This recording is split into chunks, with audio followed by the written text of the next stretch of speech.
morning guys. Yan. Papakulo tayo ng baka.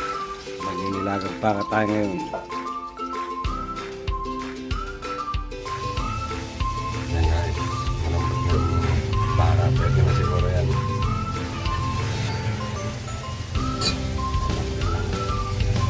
Patas. Sibuyas.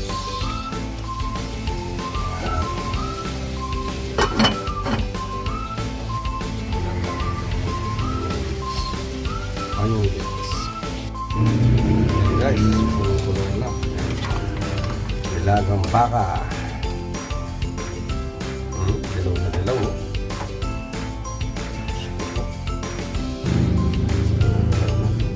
Ayan natin itong pechay. Nilagang baka kasi ako pechay na natin. Depende kung gusto nyo. Pero sa akin kasi pechay. Sa kung anong trip nyo, sundin nyo.